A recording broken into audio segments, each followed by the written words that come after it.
Every case leaves a trace, a name, a date, a question that was never answered. This is Silent Shadows. In the early summer of 1912, Villisca, Iowa, was the kind of place where an unanswered door could feel genuinely unusual. Neighbors knew one another's routines. They noticed when someone failed to appear, when livestock went unattended, or when morning chores had not begun. So when the Moore household remained strangely still on Monday, June 10th, it did not take long for concern to spread. Behind the locked doors, an entire family and their two young guests were dead. The night before had begun with nothing more alarming than a church program. Sunday, June 9th, was Children's Day at Villisca's Presbyterian Church. Sarah Moore helped organize the event, and her children took part alongside other young people from town. The program continued into the evening. When it ended, Josiah and Sarah Moore gathered their 4 children and started home. 2 sisters, Lena and Anna Stillinger, were invited to spend the night with them. Josiah, often called Joe, was 43 years old. He ran a successful farm implement and hardware business and was well known around Villisca. Sarah was 39. Their children were Herman, 11, Catherine, 10, Boyd, 7, and Paul, 5. Lena Stillinger was 12, and Anna was 8. Altogether, 8 people entered the Moore home that Sunday night. None of them would be seen alive again. The house stood near the edge of town, within walking distance of the church. After the program, the group likely arrived home sometime around 10 o'clock. There was no known sign of trouble during the walk back. No public argument, no warning from a neighbor, and no evidence that the family expected danger. The Stillinger sisters settled into a downstairs guest room. Josiah, Sarah, and their 4 children slept in bedrooms on the floor above. Sometime after midnight and before dawn, someone entered or remained inside the house.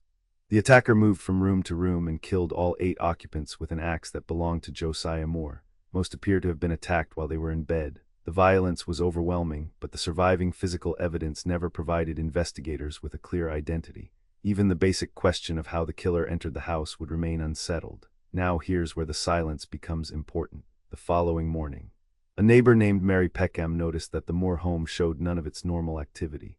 The family's animals had not been cared for and no one had come outside. She approached the house and tried to get a response. The doors were locked. After knocking without success, she contacted Josiah's brother, Ross Moore, and asked him to come over. Ross arrived and entered the house using a key. He went only far enough to look into the downstairs guest room.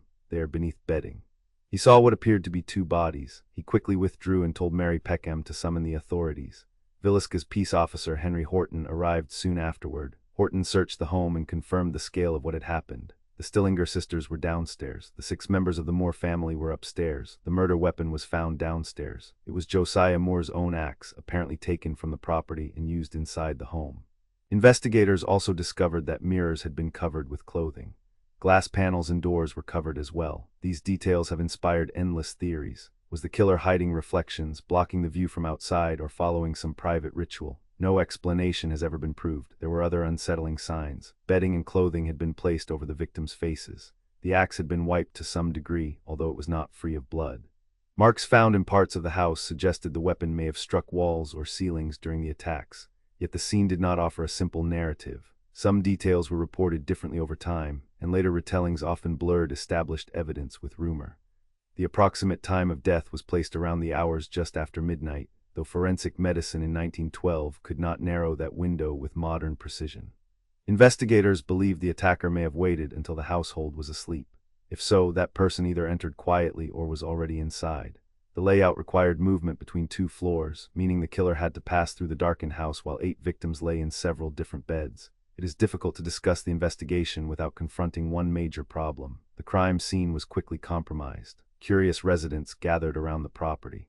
Multiple people entered before the house could be properly secured. Objects may have been touched or shifted. Footprints were difficult to preserve. There was no reliable system for documenting every person who crossed the threshold. Whatever evidence the killer left behind was mixed with contamination from neighbors, officials, and onlookers. Fingerprint analysis existed at the time, but it was not routinely or effectively applied in a small Iowa investigation like this one.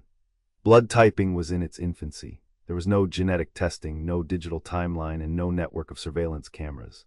Investigators had to rely on witness statements, travel records, personal histories, and confessions. In a town already stunned by grief, that meant suspicion could grow much faster than proof. The funerals drew enormous crowds. 6 members of the Moore family were buried together, while Lena and Anna Stillinger were laid to rest by their own family. Public mourning soon gave way to fear. Villisca residents wondered whether the killer was still nearby. Parents watched their children more closely. Doors that had once been left unlocked were secured at night. The murders had not only emptied one house, they had changed the emotional life of the entire town. Authorities pursued a long list of leads. Drifters, former employees, business rivals, and people with records of violence all came under scrutiny.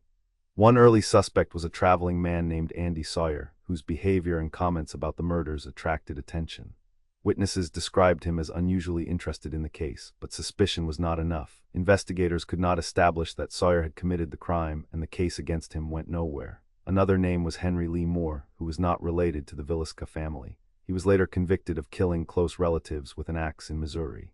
The similarity was obvious, and investigators considered whether the Villisca murders might belong to a wider series of attacks.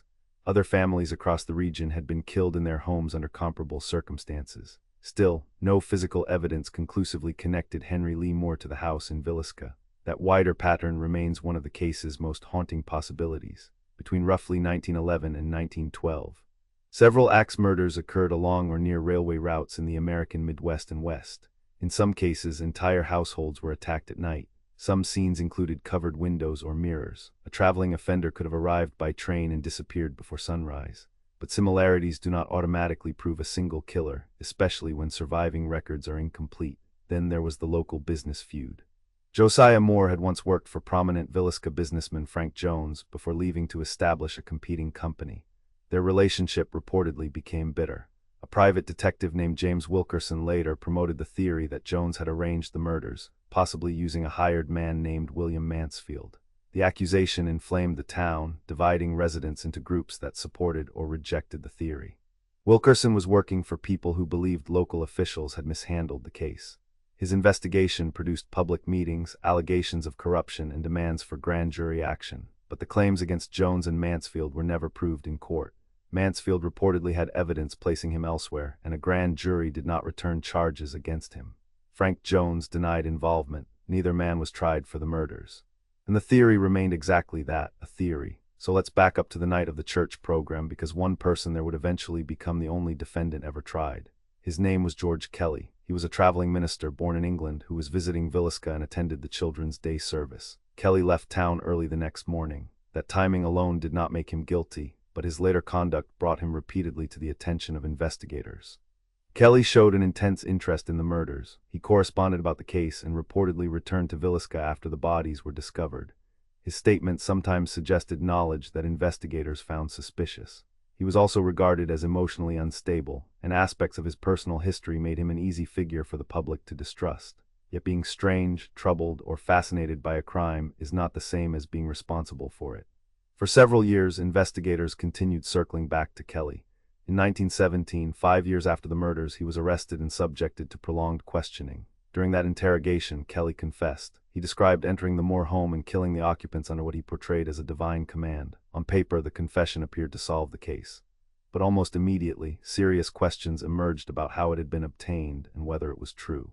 Kelly recanted the confession. He said it had been forced from him through pressure, threats, and exhausting interrogation. The circumstances mattered because there was little physical evidence tying him to the house. No reliable witness placed an axe in his hands. No recovered property connected him to the victims. The prosecution's case would depend heavily on Kelly's own words, while the defense argued that those words came from a vulnerable man pushed into agreeing with his interrogators. Confessions can sound decisive, but they have to be tested against facts that were not publicly known. In Villisca, widespread newspaper coverage and years of gossip had made many crime scene details familiar. Kelly could have learned information without being the killer. At the same time, supporters of the prosecution argued that parts of his account reflected genuine knowledge. The dispute became less about whether Kelly had spoken the words and more about whether those words could be trusted. Kelly's first trial began in 1917. The courtroom was packed and the old divisions within Villisca surfaced again. Prosecutors presented the confession and emphasized Kelly's presence in town. The defense attacked the interrogation methods and the lack of independent evidence. After hearing both sides, the jury could not reach a unanimous decision. Reports indicate that 11 jurors favored acquittal while one favored conviction. The judge declared a mistrial. A second trial followed later that year. This time, the jury acquitted George Kelly. Legally, the case against him was over. He could not simply be retried until a different jury delivered the result authorities wanted. For some residents, the acquittal showed that investigators had targeted the wrong man. For others, it meant a guilty person had escaped punishment.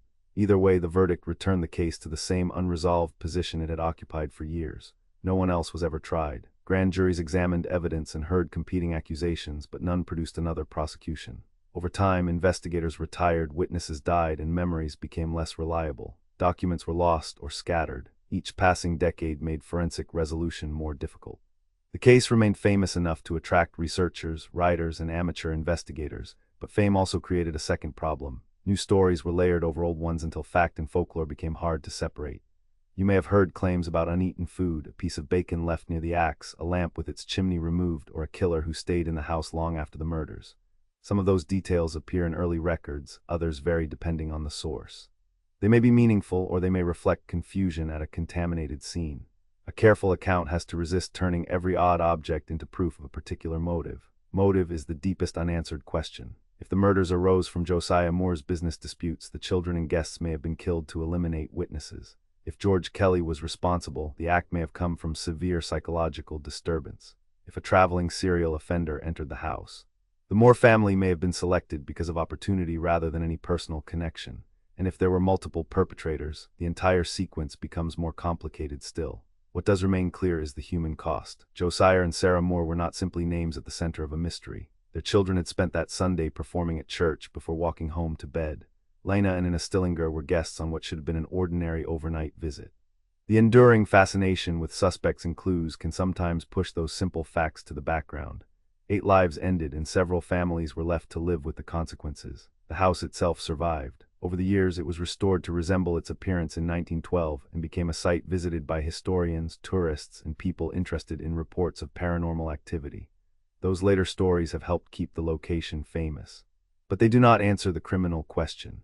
Whatever someone believes about the atmosphere inside the house today, the historical record still stops at uncertainty. There is no verified final clue hidden in the building. More than a century later, the Villisca axe murders remain officially unsolved. George Kelly was acquitted. Frank Jones, William Mansfield, Andy Sawyer, Henry Lee Moore, and other suspects were never proved responsible. No surviving physical evidence has established the identity of the killer, and no motive has achieved broad agreement among historians. The possibility of new documentary evidence remains, but a definitive forensic breakthrough now appears remote, and that may be why the case still holds attention. It is not only the brutality of what happened, but the gap between a close-knit town and the complete absence of an answer. Someone entered that quiet house between midnight and dawn, moved through its rooms, covered glass and mirrors, left an axe downstairs, and vanished. By morning, Villisca was searching for an explanation. It has been searching ever since. If this case stayed with you, there are others waiting. Subscribe to Silent Shadows and walk with us into the next one.